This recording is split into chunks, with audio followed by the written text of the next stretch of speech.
Um, okay, so we're at about 2 minutes past, so I guess we'll get started. All right, so this again is Reimagining Rituals for the Age of Digital Work.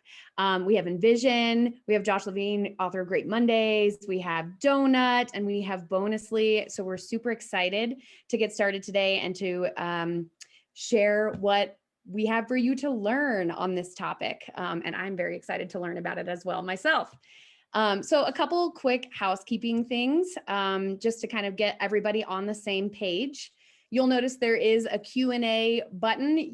That is where we ask that you send your questions throughout. You don't have to wait to the end. You can send your questions at any point throughout. So just look for the Q&A and ask your questions there. If you're wondering, will the slides be sent to us? Will there be a recording? We are recording, so that's great. You'll be able to rewatch, and we will be sending the slides via email afterwards. So you don't have to jot down everything. You can always come back to this later. And in the chat, while we're waiting and getting ready to get started, we would love to know where you're based. So where are you at? We know everybody's distributed. Everyone's all over the place right now. We'd love to hear where you are. And if you don't mind sharing, what are you hoping to learn today? And then last but not least, I know some of you are really excited about being able to get the SHRM credit. So we are going to be sharing a code at the end. So stay tuned with us to the end and we'll give out that code for you so that you can get that credit. So with that, let's go ahead and push forward. My name is Courtney and I manage customer experience and success at Donut. I'm actually blocking my Donut logo here. So I handle our customers. I'm a people person. I love helping people. So one of the things I'm really excited that I get to do is to help others create a more team bonding experience. And I'm actually super excited about this webinar today because literally just last week, I was saying to some of my coworkers, I was like, can we create like a hello, goodbye ritual in the morning and in the evening when we sign off? Because I really miss that part of my workday where I just say good morning and goodbye every day. So I can't wait to hear what you all are going to talk about. So I'm actually going to go ahead and turn it over to Dennis and Josh and let you two introduce yourself. So Dennis, if you want to start. Awesome. Well, thank you, Courtney. Yeah, I'm Dennis Field. I'm a manager of employer branding and internal marketing here at InVision. I sit within the employee experience team itself. So we've been a remote first organization for quite some time since the beginning. So learned a lot about rituals. We tried a lot of things. So I'm really stoked to share what we've learned, have this conversation with Josh, and spread that love. So InVision specifically, we are the leading product design and development platform that teams are using to build world-class products. So we have a suite of tools that really help unlock collaboration at scale. So really excited to provide a link to one of our products later in the slide deck for you all to try out. But something that we're excited about in general is collaboration and creating these norms. And this is going to be a great chat, I think, with Josh, and I'm looking forward to it. So, Josh. Hey everyone, my name is Josh Levine. I am a founder and author of Great Mondays. Great Mondays is a book on company culture that I wrote and released about a year and a half ago. And my mission, as it says on the screen here, is to help organizations design a cultural advantage. So everything that I do is all about company culture. I have a consulting group. I also teach, and I do these webinars because I love it, and I feel like further exploration of the whole field is needed. And so that's why we're getting in deep today on rituals. So let's go to the next slide. I want a quick overview on my book. So this is my book, available on Amazon. You can check out at Great Mondays. You can also grab the first 3 chapters for free. The reason why I'm showing you this is because the Great Mondays is actually organized around 6 components: purpose, values, behaviors, recognition, rituals, and cues. And the reason why it is like this is because initially, when I first started diving into culture about a little over a decade ago, the question was like, what is it? What is culture? And like, how do I do it, right? How do I make it a practice? And so these were the 6 elements that really allowed for managers and leaders to kind of get a grasp on the ways to engage, to design, be proactive, and not just like, oh my God, all of a sudden our culture sucks, and how do we, fix that with coffee or something, right? Like what is that? And so what one of the tools that I'm always thinking about ways of pushing the envelope and thinking about this thing. I recently released a one-page culture tool called the Culture Canvas, which actually goes through all 6 of these. And so you're going to get a link to that at the end, which is awesome. I'm really excited to have that. I have a PDF version and also just released an interactive version. So you can work remotely with your team to actually build out each of those components. Today, we're going to be digging into rituals. And rituals, the definition here for everyone, activities that build and strengthen relationships. So when I first got started in culture, the big question that a lot of people asked, I'm here in the Bay Area, Silicon Valley, everybody wants to be a high growth company. And they're like, how do you scale culture? It always seems to fall apart. And what I found through some research and client work were that relationships were really the critical link between people that help transmit that culture. It's this, in the book, I say it's the synapses of culture. And so what we need to do as organizations, and my hypothesis within the book was, once your organization grows beyond 50 to 100 people, you're going to start to see those relationships weaken. Because as a human, you only want to have, or only have the energy to connect with about 50 people. That's kind of your tribe, right? And you'll see that replicated throughout the animal kingdom and online groups, and even your personal groups. But what has happened is that this has become even more important, because now that we no longer have ways to interact with one another every day in a physical space, all of a sudden these relationships that were created even naturally, those first 50, aren't happening anymore. And so what we're seeing is a degradation of relationships very quickly affecting how we work together. So here we are in this new moment, and this component particularly feels really, really important because we are so far apart. And if we are really supposed to be knowledge workers, if we're supposed to be collaborative, right, where like there's just more and more of this kind of work happening, then relationships is the key to everything. If you don't have those connections, then you're not going to be able to get work done efficiently, effectively, and come up with these really great ideas. How do you collaborate if you don't know who those people are? So my question, which I haven't answered, and again, looking forward to exploring today, is what do new rituals look like? Because as we talked about, as we were building out this webinar, it's what we're seeing is the de facto kind of people saying, well, look, we used to build relationships with cocktail parties. Well, let's just have a cocktail party online. And I think everybody's experienced the complete dead fish of an experience that is the online, the Zoom cocktail party. It's awful, right? It just doesn't work. And so we can't just go physical to digital and say, everything we did over here, we'll just do over here. And that's why I have Dennis on here to ask him all the questions, because InVision has been practicing this kind of thing for a long time as a remote first organization. So let's get into the chat. And Dennis, I guess my question is, when you first started at InVision, was there anything that struck you? I assume you didn't work at a remote first company previously. Was there anything that struck you when you went to this kind of organization when it comes to relationships? Was there some sort of welcome ritual, something that just were like, wow, this is really different, this works, or this doesn't work? Yeah, it's a really interesting conversation, because you mentioned 50 to 100 people. When I joined InVision, I was right at that 50-55 mark.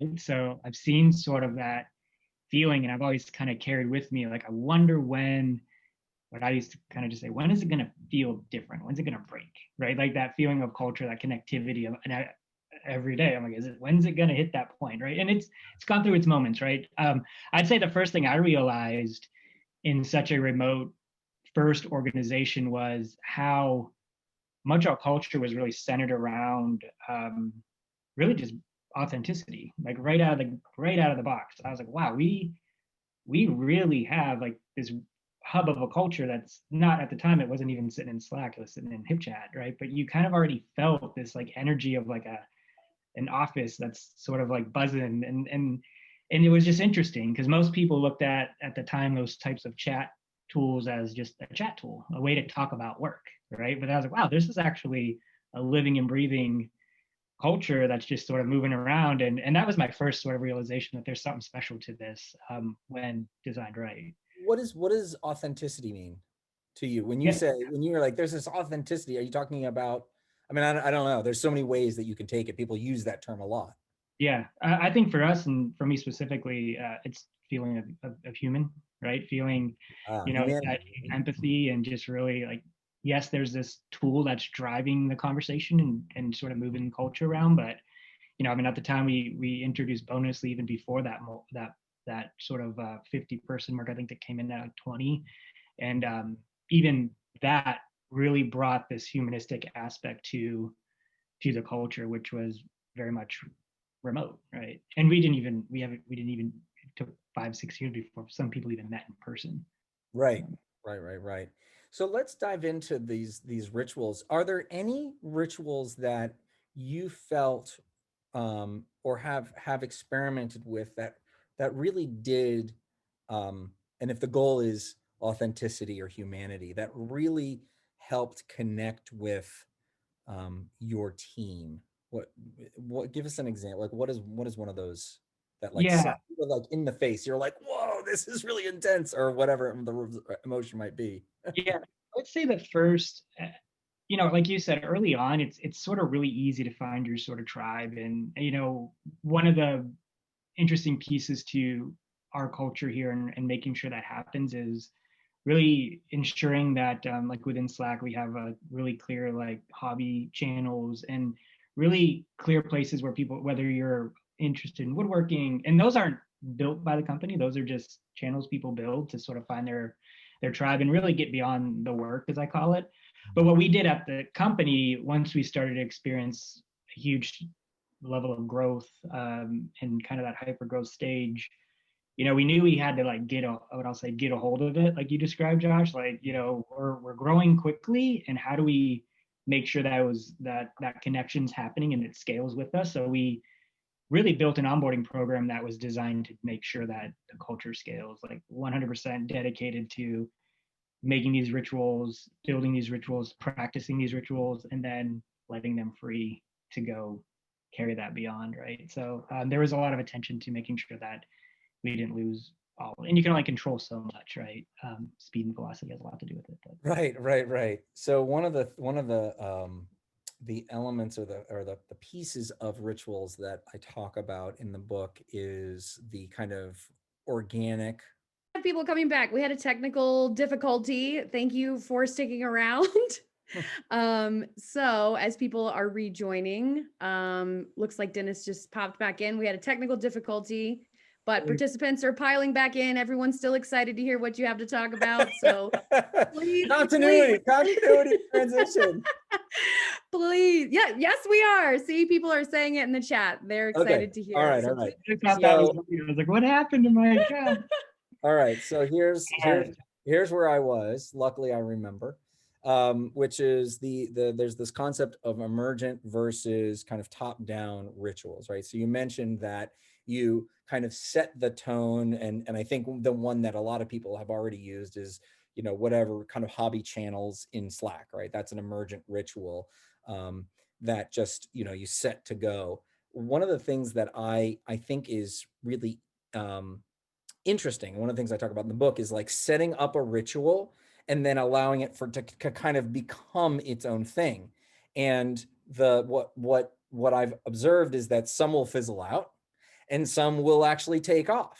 Do you have an example of the, either or both of like what happened, was something that like was set up by the organization and just kind of went, it was amazing, and then something that everybody was, thought was going to be really good and just kind of, Yeah, and I love that you're bringing that up, because you have to try stuff. Right? We all had the answers. This wouldn't be. You would be selling these books. You wouldn't have a consulting. this. So we're always trying stuff. And I'd say depending on the stage you're at, depends on what you try. But one thing that does stand out to me that we tried that felt like the right thing to do, which I think Donut's actually going to do a much better job at this, is at one point we were like, people wanted more engagement and they started to feel distant. So we're like, what if we created a water cooler and it was this open 24-hour Zoom call? Like it literally was just an open room that you could jump into at any time you wanted. And maybe people would self-organize and sort of like have that moment of like, connecting those moments of, just sort of like have in the office where you just sort of walk through and like, oh, Yeah. hey, those like pass through moments when I talk about sports or whatever. Well, we launched it, we put some resources to it, and it just never got there. Right? It may even be a Zoom room that's still floating out there. Who knows? We don't know. We don't know if we have like fully closed it down. It's a defunct satellite that's just orbiting the Earth. Yes. Something's in there right now, waiting for. We've tried it, and it wasn't a bad idea because it's just what people oftentimes say what they want isn't always what they need, and so that's one area that we tried. And one that we tried and invested a lot in is something we have called the co-ownership forum, which is baked into our principles of co-ownership, where we really want to make sure that individuals can really get to leadership and ask really deep questions. And I think part of building this culture at scale and in these remote distributed organizations is being okay with getting through the glass. Like Josh, we talked about this quickly a week ago or so. It's like you kind of have to like push people through it and almost put them in these weird places that gets you to the human state. So what we did is we launched a forum in Confluence that people can ask any questions they want to leadership, and then that's actually evolved into like a live version of that. So at the end of every all hands, we actually have an open Q&A, and it's really amazing at how connected the organization feels because of it, right, to everybody. And it really does build an environment of openness and collaboration and trust, right? Because that's a part of it too that I think has been impactful. And that kind of carries down to that manager to IC level, right? You build this muscle, you start to feel okay with like opening up and right. You're not going to get whipped for trying to speak up. Yeah. So you started that asynchronously, and then it evolved into a synchronous version. And I find that really interesting because one of the complete failures I have observed, like a pattern across failed rituals that were tried digitally, is synchronous. Hey everybody, get on the Zoom call at this time, and we're gonna have this. We're gonna do this, and everybody, almost immediately, right, like a month into the pandemic, everybody was like, Zoom fatigue, right? And so it felt like, okay, like my mind was like, all right, so synchronous is starting to suck. What might we do asynchronously? But it's interesting to hear how powerful that connection was, that it wanted to become synchronous. People wanted more of that. So that's a really compelling piece of it. So let's talk a little bit more. I'd love to learn more about anything that you're doing that is asynchronous, because that seems like an easier one to adopt, at least to start, for anybody that doesn't have something formal. Is there any examples that you have of asynchronous rituals, or something that you've learned from hosting asynchronous rituals at InVision? Yeah.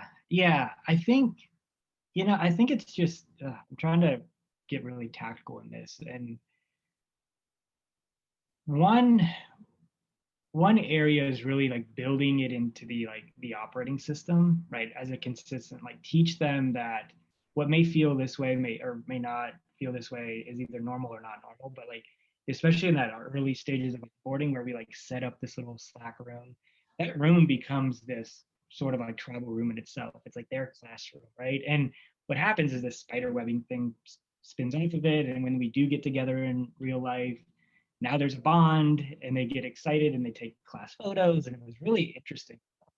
This little moment that we set up just sort of like spurred into this, like, to some people say, like, these are the people that I know. like deeply. Like they're the first 20 people that I ever met in the company, and there's a relationship there. So what happens is like as you adopt other tools like Donut, where we use to sort of facilitate those like, cross team moments, or Bonusly, which is a great one. You see these little asynchronous moments where people are recognizing. I mean, just going through the feed of Bonusly is one of those moments where you realize like, oh wow, like we've had people just use it for baby like buying diapers. Like those aren't company endorsed things, but those are like little rituals of like, oh wow, that became a norm. Like anytime there was a new InVision baby floating around, like somebody was going to get some Bonusly money for diapers, and that was like how we spent our money. So we've always just sort of taught it. I guess that seems like a little. That's the only way that I can describe it, is like we just teach people to go the extra mile and really think about what does it mean to be in a relationship this way, that it's okay if somebody comes bursting through this door and meets my daughter who's excited to be home and see, like that's part of it, right? And like embracing it versus pulling that stuff away or pushing that stuff away really allows the people to create really interesting rituals that we then look at the company and go, hey, that's actually happening. So one is like, there's like, you talked about the happy hour. We haven't really, I mean, we've done small versions of those like at the team level, but we don't like have this like company happy hour thing. Like anything that's been created, it starts bottoms up, and they figure it out for us. And then we say, hey, that's working. Let's try it at scale. Oh, so go the other way. Go from emergent to formal, like scale that up. Yeah. Which has its own complexities, but at least you kind of have a groundswell of people want to, because then you're meeting that with, I want to feel seen and heard. And then you're like, oh, here's a vehicle that we've tried. Maybe it works, maybe it doesn't. How do you said it a little bit, but let's be a little bit more explicit. Yep. How do you identify emergent rituals? Because they're happening.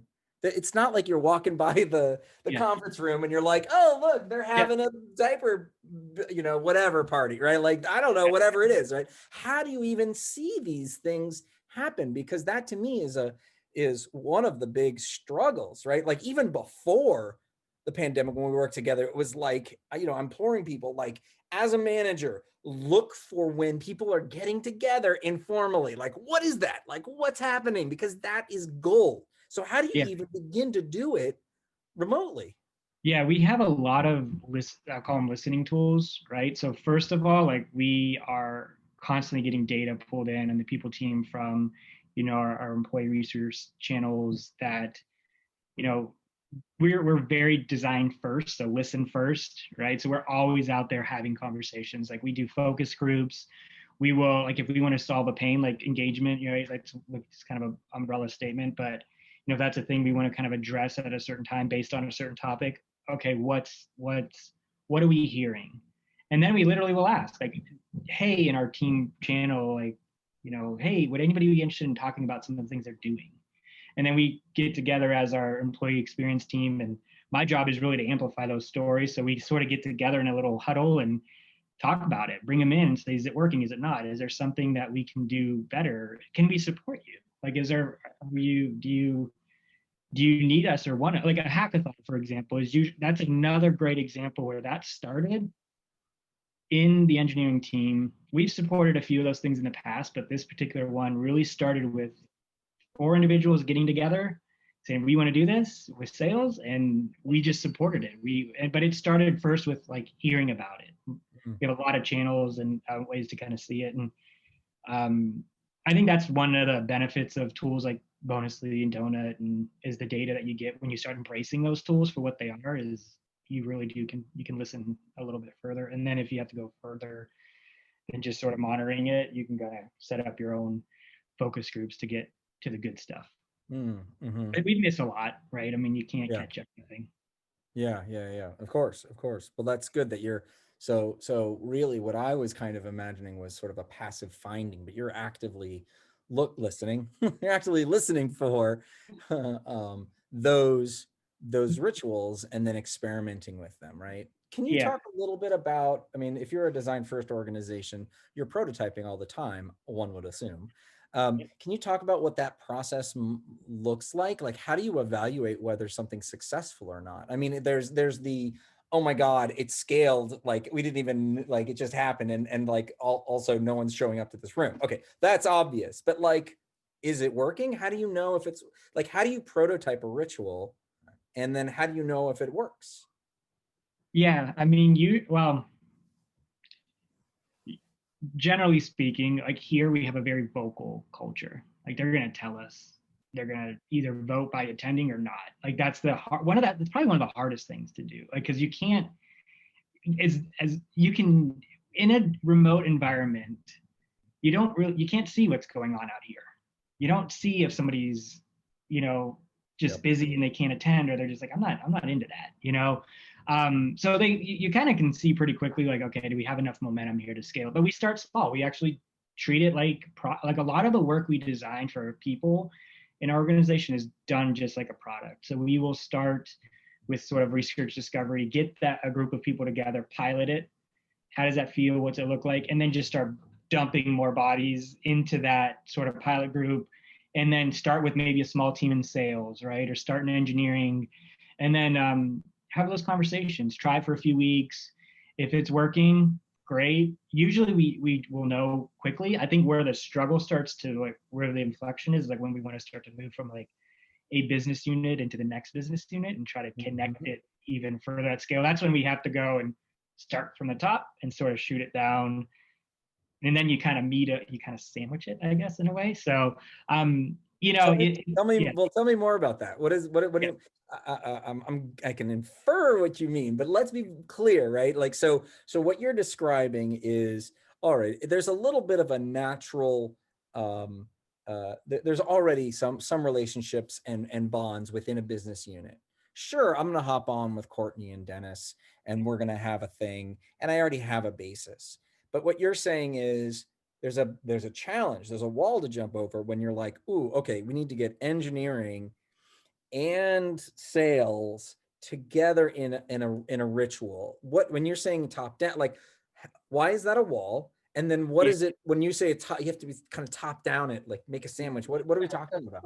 So going sort of groundswell up, which works here well, partially because you can play off FOMO, especially with engagement and like this feeling of like wanting to be connected. Like everybody wants that. Like that's what's kind of, we've been doing it for a long time, but everybody still craves it, right? Like I want to be connected. So when the people are connected and there's something special going on, and people want to be a part of that, like, well, I want to be there, you know. So you get to play on that a little bit, and that works well to kind of build out that sort of moat, right? When now you have more people in it than out of it. So then you just flip the script and you go to leadership, or, you know, in our case, like some of these things that have spun up, like our onboarding fully was built that way. Like it started as a small team. There's awesome stuff that was happening the rest of the company should find out about. So we went and started to approach it from what does the company need? And eventually, even something like your onboarding, you still have this sort of struggle, like, well, I need people to produce, like I need people to ship code, I need people to do things, right? I can't just have them sitting in a 20-hour onboarding to build these rituals. And, you know, why should they do it? Well, the script changes when you say, well, because the relationship between sales and engineering, or marketing and sales, is more important together because they can feed information back and forth. It kind of goes to like our principle of co-ownership, right? Like, you know, we're taught and we learn that we're owning this work together. But once we flip that script and start at the top and push things down through the bottom, or to the bottom, it really just sort of unlocks a level of, I guess, a norm, you know, like that co-ownership form that we talked about, that really becomes like if we have to consistently iterate on that to make it better, because it becomes an important part of the ritual. So you're making a business case when you're scaling, right? When you move from niche, you know, fun little thing to, hey, we should actually do this with a couple groups. We're talking about man hour, we're talking about, right, resources. So you have to go to leadership and say, here's the business case for this. This is why it's not good enough that you can just say, hey, it's working, everybody's having fun, and right? You're like, actually, there's a real value to this. And we need to bring more people together because we've noticed that there's not a lot of collaboration between these two units, for example. Or it could, yeah, exactly. Or there could be improved opportunities to unlock. I mean, if our customers are the ones talking with sales and customers are talking a lot, right? Like there's something in that, and those relationships are stronger together. And we do believe that the best ideas are found in like interesting pockets of an organization. So trying to sniff those out, is like part of the job, right? Like, great ideas start from bad ideas, and that's sort of a thing we really practice here. And I think that gives everybody the autonomy and feeling of like, we can, if we spin up a ritual and it starts to work, then they'll invest in the people team. They'll pull us in on the experience team. Hey, have you thought about doing this? It's working here. And then we will get that company buy-in if it makes sense. And timing has a lot to do with all of it, right? In general. But we have a nice backlog of stuff we can test and play and mess around with before we scale it. Good, good. So we're about 5 or 10 minutes from the Q&A session. I want to remind everybody that if they have a question for Dennis or myself or anybody else that you want to get some airtime on, please tap it in the Q&A box, not just the chat box, so that we can actually get that surfaced if there's a specific question for us. Dennis, one of the things that I have observed is that there's the relationships that you have with the people in your group, right? You have your kind of the high frequency, high touch folks, but there's also the relationships you want to build, or in my opinion, you want to build relationships with folks outside of your group. Yeah. And so are there anything, so one is, right, this is, and I'll get you to reflect on this, right? My feeling is you need to connect and build relationships with people across the organization before you need to work with them. So that's the business case. Yeah. But also it's important because if you don't, that's how you develop silos. Yes. Right? If you're only connecting with these people, then you have the silo problem. And at first it's not really a problem, but then it's intractable all of a sudden, right? Like we spent, I feel like the entire 2000s talking about how to bridge silos. And so to me, there's a real value to that. Have you been, have you seen that, or have you been explicit about kind of the working group versus the other relationships at InVision? Is there a split, or is it like it just sort of happens?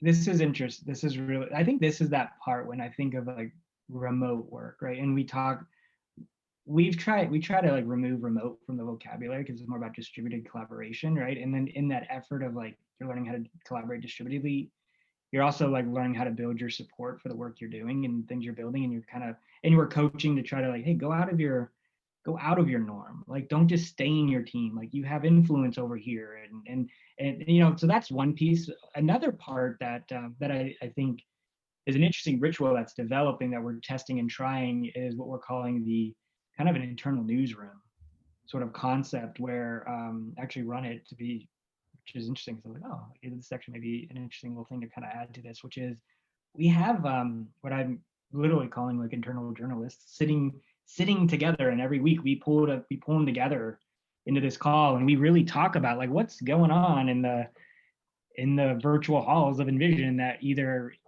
is interesting enough that we need to sort of go deeper on, and maybe there's like an opportunity to collaborate and to create those relationships, because I think those relationships, everybody wants them and needs them, right? In fact, one individual I was talking to last week was like, I'm struggling getting this type of information out of this particular business unit.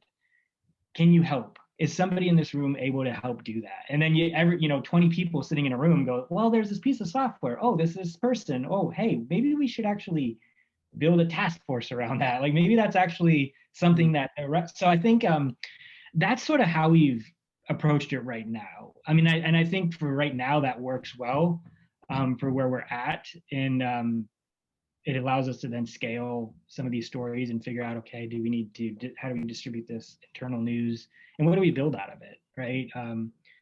Plus it's kind of crowdsourced and everybody feels a little bit more ownership in that. So I don't know if that answered your question directly, but it definitely, I don't know that anybody could answer that question. I mean, like this is pretty, there's a lot there, but what's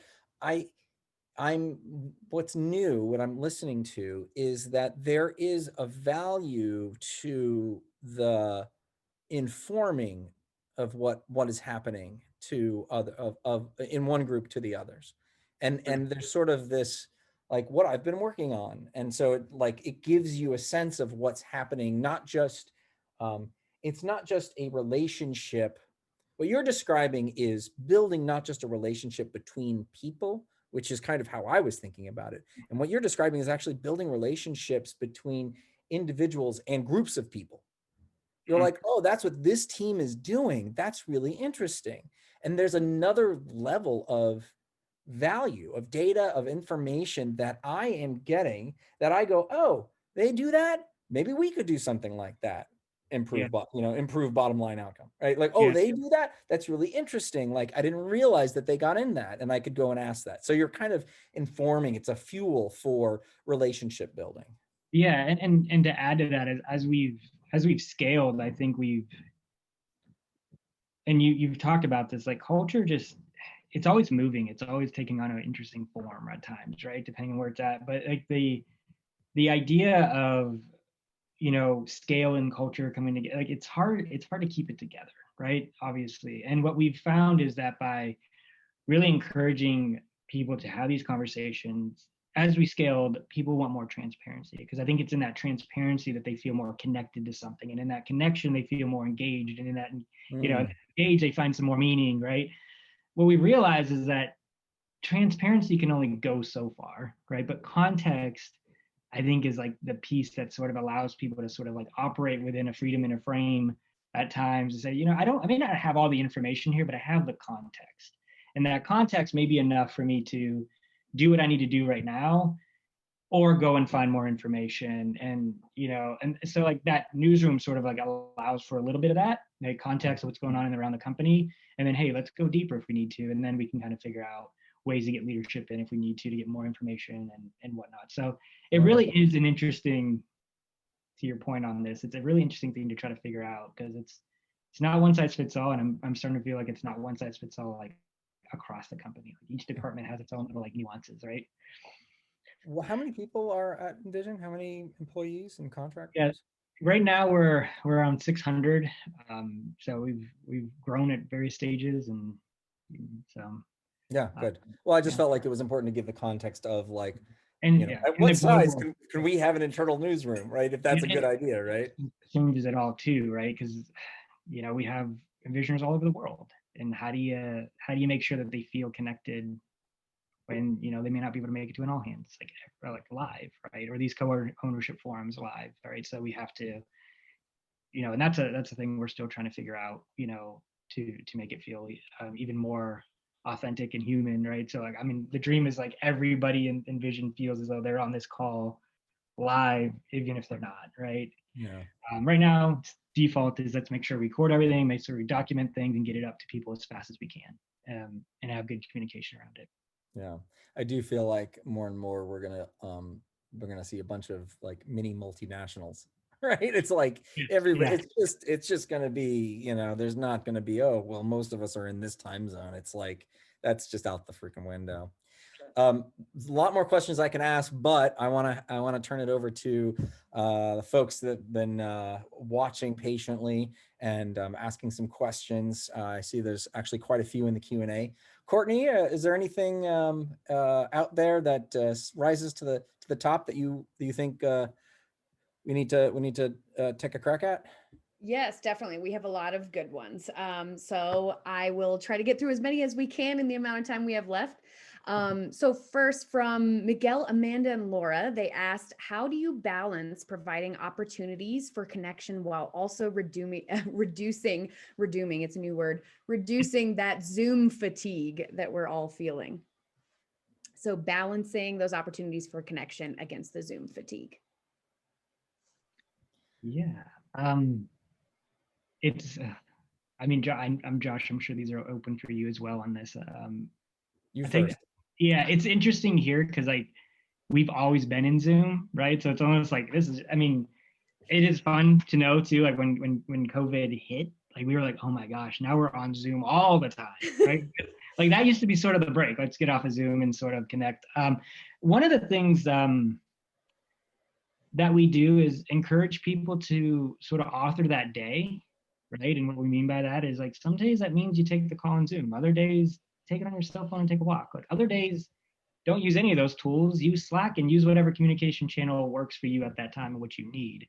The rituals, I'm trying to think of one that doesn't involve that. I mean, yeah, we don't, I mean, because Zoom is such a big part of how we have always communicated. I mean, when we get together in real life, we would do that. We'd have team gatherings, and that's obviously more of a traditional step away. But yeah, most of it's just in front of the Zoom. Yeah. So like ultimately, I think the question is about modalities. I was going to say the walk and talk, I think is a great one. Just to kind of, blood flowing. And also, there's been a lot of discussion around sort of no meeting Mondays or whatever it is, right? So you can get your work done. It's less alliterative, but I think if you do no Zoom Mondays, I think that might also force, right? Like you get to, you force people into other modes. And so I think dealing with Zoom and Zoom fatigue. Also, it's interesting, before the pandemic, I was like, cameras on all the time, because you got you need the interaction, you get the visual response. But now I'm actually thinking, and I've been on a few where it's like end of the long day, you're like, okay, I'm sure everybody has been on camera all day. You guys, everybody turn off your cameras. We're just gonna, it's okay. You don't have to look at yourself anymore. You don't have to look at anybody else anymore, and it's like, yesterday I took a call, like this way, like I wasn't on camera, but I was like laying down. I'm like, I'm so tired, So that would be I would say, zero Zoom Mondays. Michael, thank you. Zero Zoom Mondays. Oh, I love it. So I think we're starting to scratch into that one. Yeah. What's next? What's next? Dennis, can you talk about any metrics related to your work? How do you measure or quantify the benefits of the activities that you're investing in? Yeah, I mean, a lot of them we try to root in, obviously, to like good, clear business goals and objectives, right? And try to measure against it. A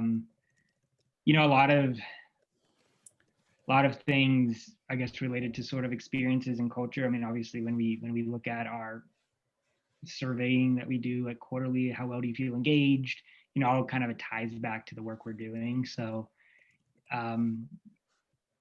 we've measured bigger programs like down to like I'd say the best example is like you oftentimes use like the NPS score, right? 1 to 5. How likely are you going to we measure it as tight as we can, but we also know there's a lot of variables with these things, right? Like I don't think there's one way to say that's a runaway hit. I think that's where the testing and trying and iterating comes into play. Like for example, one program we would test and iterate every day on it. It was a multi-day thing.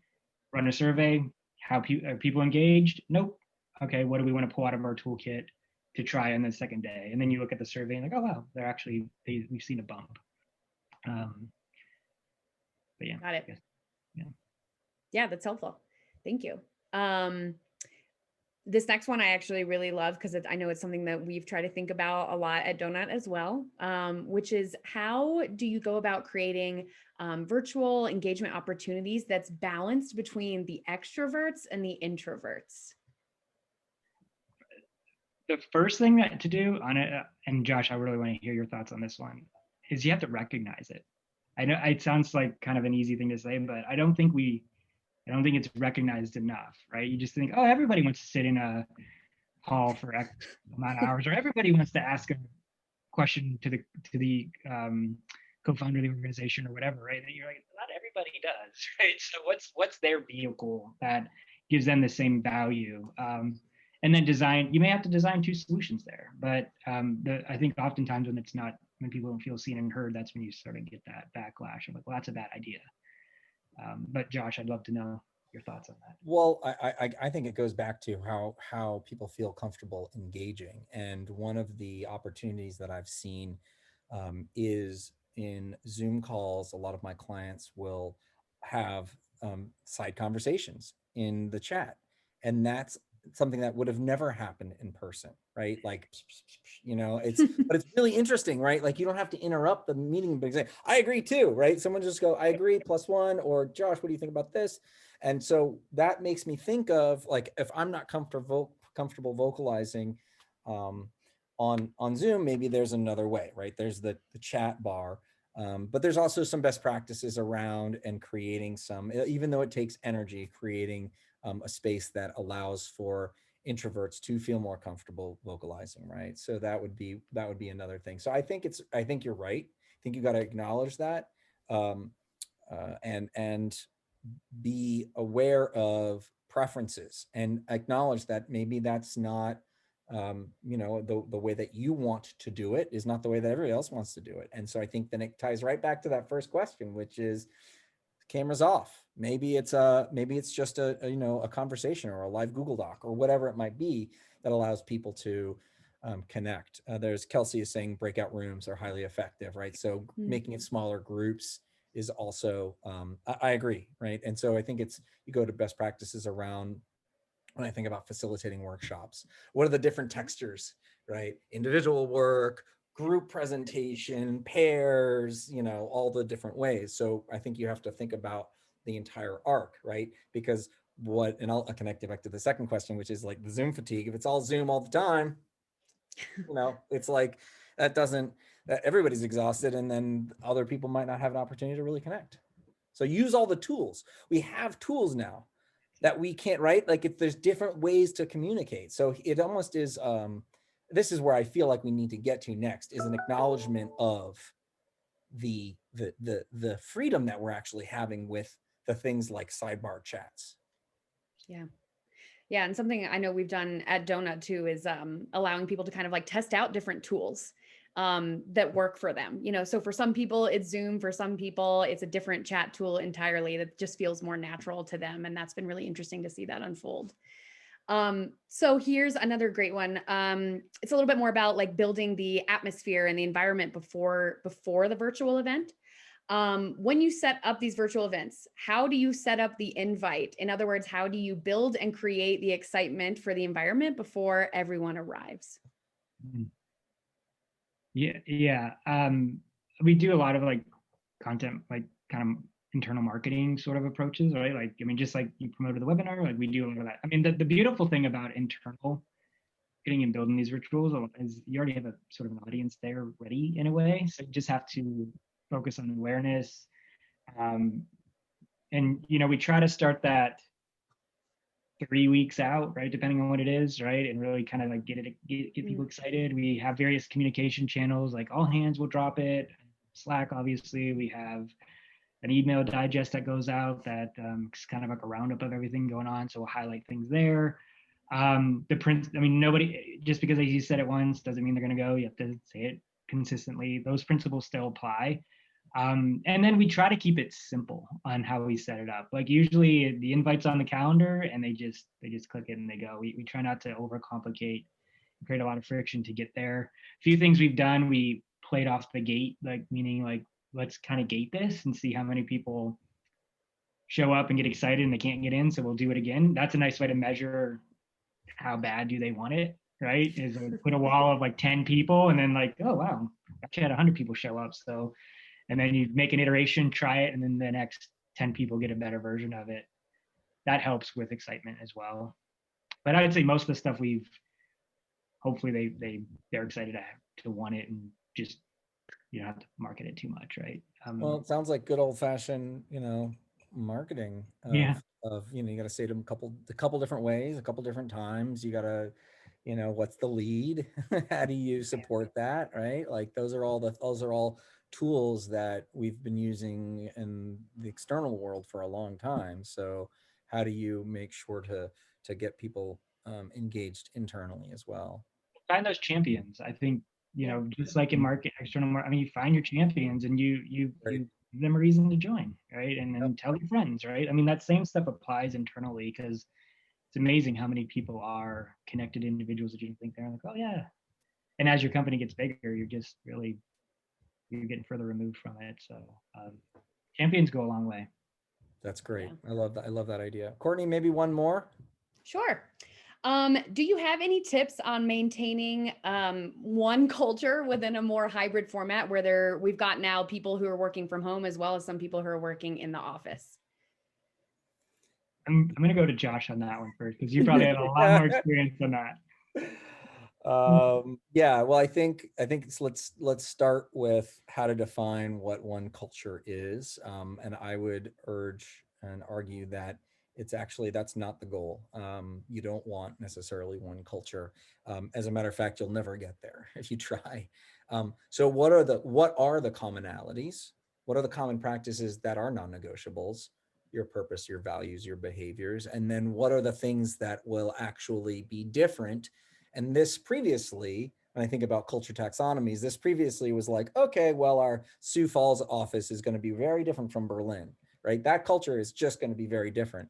Well, now we have the modes of communication, or where we sit at home versus, somewhere, in an office. Those are going to be different places as well. So I think it's more about being aware of what you do want to have and use to kind of think about the uniformness of, and making sure everybody's on the same page, but then also allowing for variance and different expressions of that culture.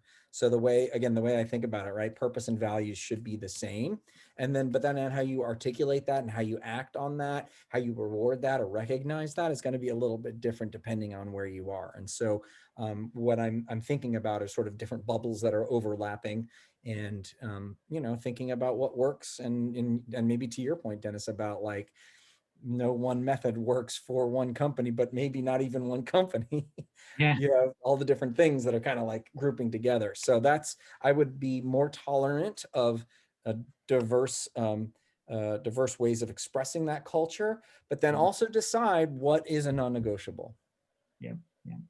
Yeah. And I'd just add to, for us, we always kind of put that like belonging lens on, right? Because I think that also adds a layer to all of this work. And it kind of goes into like, even for us, right, where we're all in one, we all sort of have the same level playing field. Like everybody has the same experience every single day. We still have to think about that, right? Because there's a lot of different things that make up somebody's life very differently, and whether it's where they're located, whether it's their at home life, right? So we have to really think about that. And one of the ways we do is really put that into the hands of the perks team to really make sure that we are building and supplying the right set of perks to help people feel like they have the resources to do this. And I think on the hybrid side, what I've heard is a lot of people say it just doesn't feel like it's a remote company. It's like and I agree. Like you have to make sure that that individual is actually invited to the meeting, right? Just because they're on their own little spot doesn't mean that, oh shoot, I forgot about them. Like, well, no, like they should be treated the same. They should have a set of perks that help them. Somebody I saw mentioned the Starbucks card. We have something very similar to that. I mean, a lot of these perks can work, I think, both in a hybrid model, full distributed model, and I think it's just revisiting a lot of that stuff to make sure that people feel like they all belong in that company. Awesome. Great. All right. We are about end of time. Courtney, I know you have a few other things that you want to share, so I'm going to pass it back to you. Yes, absolutely. Here we go. I'm going to share contact info for our panelists today, so that if you have questions that have not been answered, you can reach out and ask additional questions. I also wanted to take a moment to thank everyone for being a part of this webinar. Big shout out to Bonusly. If you haven't heard of Bonusly, they're a great rewards and recognition software that just kind of helps make it more visible, the work that people are putting in at your company. So I definitely recommend you check them out. That is a great way to actually kind of get a little more insight into what everybody's doing in your org, no matter how big you are, and to kind of give people snaps, for what they're doing. And then also, since we did talk a lot today about sort of the different types of rituals, whether it's something that extroverts are really excited about, introverts really excited about, everyone wants to participate in, or maybe even just a small group. I know I said, I'm here at Donut, and I saw some people shouting out in the chat that you use Donut. We're super excited to hear that.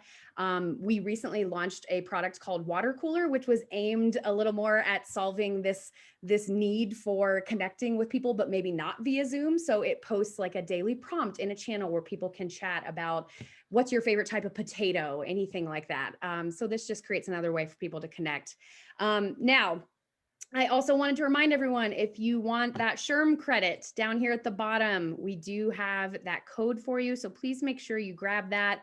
We are going to follow up with this slide presentation as well as the recording. And I also saw an ask about whether or not questions that were asked in the chat would be captured. I believe you'll be able to see those as well. Not the Q&A, but you will be able to see the chat. And then we did launch a poll, webinar feedback poll. So if you are not seeing that, please check your Zoom window.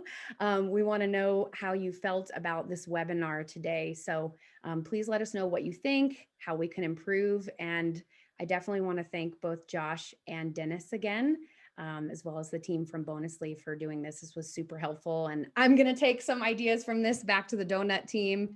And hopefully we'll create some more remote rituals of our own as well. So thank you so much. Cool. Thanks, everybody. Thank you all. Have a great day. Thank you all.